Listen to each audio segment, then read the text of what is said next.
സണ്ണിയും കത്തിക്കാട് താങ്കൾ സീറ്റ് വാഗ്ദാനം ചെയ്തിരുന്നു. ദളിതരോടും ആദിവാസികളോടുമുള്ള കോൺഗ്രസിന്റെ നിലപാട് വ്യക്തമാക്കണമെന്നാണ് പറഞ്ഞത്. ഞാൻ സീറ്റൊന്നും വാഗ്ദാനം ചെയ്തത്. ഞാൻ ആർക്കും സീറ്റ് വാക്ക് കൊടുക്കാൻ ഞാനൊരാളുമില്ല. അദ്ദേഹം സീറ്റ് ആവശ്യപ്പെട്ടിരുന്നു. അത് ഞങ്ങൾ പാർട്ടി നേതൃത്വത്തിന്റെ മുന്നിൽ വയ്ക്കാം എന്ന് പറഞ്ഞിരുന്നു. പാർട്ടി നേതൃത്വം വിശദമായ ചർച്ച നടത്തിയപ്പോൾ അവിടെ പാർട്ടി സ്ഥാനാർത്ഥി മത്സരിക്കുന്നതാണ് നല്ലത് എന്ന തീരുമാനമെടുത്തു. ആ തീരുമാനം ഞാൻ അദ്ദേഹത്തെ നേരിട്ട് അറിയിക്കുകയും ചെയ്തു. ഞാൻ സീറ്റ് കൊടുക്കാം. അതല്ലല്ല അദ്ദേഹം അവരുമായിട്ട് അവരുടെ ഒരു 10-53 കക്ഷികളുള്ള അവരുമായിട്ട് അവർ സംസാരിക്കാൻ വന്നു. കന്റോൺമെന്റ് ഹൌസിൽ വെച്ചാണ്, എന്റെ ഔദ്യോഗിക ഹൌസിൽ വെച്ചാണ് സംസാരിച്ചത്. അവർ ഈ സീറ്റ് ആവശ്യപ്പെട്ടപ്പോൾ ഞാൻ ഉടനെ സീറ്റ് കൊടുക്കാന്ന് പറയാൻ പറ്റിയ ആളാണ് ഞാൻ പറയാം അത് പരിഗണിക്കാം.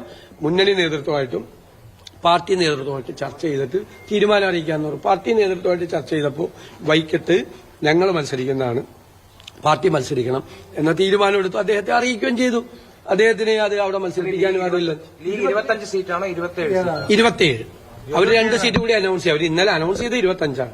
അവർ 2 സീറ്റ് കൂടി അനൗൺസ് ചെയ്യും. 27 ഈ പ്രാദേശിക പ്രശ്നങ്ങൾ കഴിഞ്ഞ പ്രാവശ്യം. പിന്നെ അതേപോലെ തന്നെ പ്രധാനപ്പെട്ട എൽദോസ് കുന്നപ്പള്ളിയുടെ കാര്യത്തിൽ ഒരു അനിശ്ചിതത്വം നടക്കുന്നു. അല്ലാതെ സെൻട്രൽ ഇലക്ഷൻ കമ്മിറ്റിയുടെ മുമ്പിലാണ് ഉള്ളത്. സെൻട്രൽ ഇലക്ഷൻ കമ്മിറ്റി തീരുമാനമെടുക്കും. സാർ, ഈ പത്തനംതിട്ട ജില്ലയടക്കം പ്രധാന സ്ഥലങ്ങളിലൊക്കെ തന്നെ ഈ പ്രാദേശിക പ്രശ്നങ്ങളാണോ ഇത്ര വൈകാൻ കാരണം? അതൊന്നല്ല. നിങ്ങള് കുറെ സീറ്റുകൾ വൈകാൻ കാരണം എന്താണെന്ന് നിങ്ങൾക്ക് മിനിയാന്ന് മനസ്സിലായി. കണ്ണൂര് നിങ്ങൾ എന്താ തീരുമാനം എടുക്കാത്തെന്ന് ചോദിച്ചു. UDFന്റെ സീറ്റ് വിഭജനം എന്താണ്? സീറ്റ് വിഭജനം ഇപ്പൊ RSP ഉണ്ടായത്. RSP ആർക്കാ പിന്തുണ കൊടുത്തത്? CPM-ലുണ്ടായ ഒരു ഡെവലപ്മെന്റ് ഉണ്ടായി. അവിടെ ഒരു സ്വതന്ത്ര സ്ഥാനാർത്ഥി വന്നു. അവിടെ RSP സീറ്റ് അവർ പിന്മാറിയിട്ട് ഷിബു ബേബി ജോൺ തന്നെ മുൻകൈയെടുത്ത് അവിടെ പോയി C കുഞ്ഞികൃഷ്ണൻ പിന്തുണ കൊടുത്തു. വൈകുന്നേരം ആയപ്പോ എവിടെ കലാപം ഉണ്ടായത്? തളിപ്പറമ്പിൽ കലാപം ഉണ്ടായല്ലോ. ചില കാര്യങ്ങൾ നമ്മൾ കാത്തു നിൽക്കണ്ടേ? ഞങ്ങൾ അന്ന് തന്നെ സ്ഥാനാർത്ഥിയെ പ്രഖ്യാപിച്ചിരുന്നെങ്കിലാ? നിങ്ങൾ ഇതൊക്കെ കൂടി കേക്ക്. അന്ന് തന്നെ ഞങ്ങൾ സ്ഥാനാർത്ഥിയെ പ്രഖ്യാപിച്ചിരുന്നെങ്കിലാ? സത്യത്തിൽ എനിക്ക് ഈ സമയം സമയം ഈ ഇലക്ഷന്റെ പ്രഖ്യാപനം 9-ാം തീയതി ഇലക്ഷൻ ആയതുകൊണ്ടാ. ഇല്ലെങ്കിൽ ഒരു 3 ദിവസം കൂടി വെയിറ്റ് ചെയ്താലേ വിസ്മയങ്ങൾക്കായി കാത്തിരുന്നു. ഉണ്ടായനെ സമയമില്ലാത്തതുകൊണ്ടാ നമ്മുടെ സ്ഥാനാർത്ഥികൾക്ക് ഫീൽഡ് ചെയ്യണുണ്ട്. 3 ദിവസം കൂടി കാത്തിരിക്കുന്നത്. എന്റെ ഉള്ളിലൊരാഗ്രഹമുണ്ട്. ഞാൻ 23-ാം തീയതിയാണ് ഇലക്ഷനെങ്കിൽ ഞാൻ ദേശീയ നേതൃത്വത്തോടും സംസ്ഥാന നേതൃത്വത്തോടും ഞാൻ റിക്വസ്റ്റ് ചെയ്യുന്നു, ഒരു 3 ദിവസം കൂടി സ്ഥാനാർത്ഥിയെ പ്രഖ്യാപിക്കാൻ. പിന്നെ എല്ലാ സീറ്റും കൂടി അങ്ങനെ കൊടുക്കാൻ പറ്റും. ഇന്ന് ഞാൻ അങ്ങനെയുള്ള വാക്കുകളൊന്നും നമ്മൾ ഉപയോഗിക്കില്ല. നമ്മളങ്ങനെ കെണിവെച്ച് ആളെ പിടിക്കുന്ന പാർട്ടിയൊന്നും അല്ലല്ലോ നിങ്ങള് ഈ വിസ്മയം എന്നൊക്കെ പറയുമ്പോ ഉള്ളിലെങ്കിലും ചിരിച്ചിട്ടില്ലേ? എന്ത് വിസ്മയം? ഇപ്പൊ മനസ്സിലായില്ലേ? ഇപ്പൊ അരടസം വിസ്മയം നടന്നില്ലേ കേരളത്തില്? ഇനി വേണോ? എപ്പോ വേണം? വിസ്മയങ്ങളുമായി ബന്ധപ്പെട്ട് കണ്ണൂരിലേക്കുണ്ടായ മേൽക്കോയ്മ ഇപ്പൊ ഈ സുധാകരൻ വിവാദം മൂലം ഒന്നുമില്ല. അതൊക്കെ നിങ്ങൾ വീണ്ടും അത് തന്നെ പറഞ്ഞുകൊണ്ടിരിക്കുക. നിങ്ങൾ അത് തന്നെ പറഞ്ഞിരിക്കുക. കാരണം നിങ്ങളുടെ അജണ്ട അതാണ്. നിങ്ങളുടെ അജണ്ട ഇവിടെ ഒരു പ്രശ്നമില്ല UDF-ല്. അപ്പൊ അതിന് വാർത്ത ഉണ്ടാക്കാൻ പറ്റില്ല. പിന്നെ കോൺഗ്രസിൽ ഒരു വിഷയമില്ല. ഇനി ആര് പോസ്റ്റർ അടിക്കുന്ന പ്രസിൽ പോയിട്ട് ഓരോരുത്തർ അത് നോക്കിയിട്ട് വാർത്ത കൊടുക്കും. നിങ്ങൾ ഇതൊന്നും കൊണ്ട് ഞാൻ പറയട്ടെ, നിങ്ങൾ ചരിത്രം പരിശോധിക്കുക. ചരിത്രം അറിയാലോ. UDF-ലൊക്കെ ഒരു അലോസരയില്ലാതെ, ഒരു തർക്കമില്ലാതെ എത്ര ഭംഗിയാണ്. നിങ്ങൾ ആരും അറിഞ്ഞുപോലുമില്ല സീറ്റ് വിഭജനം.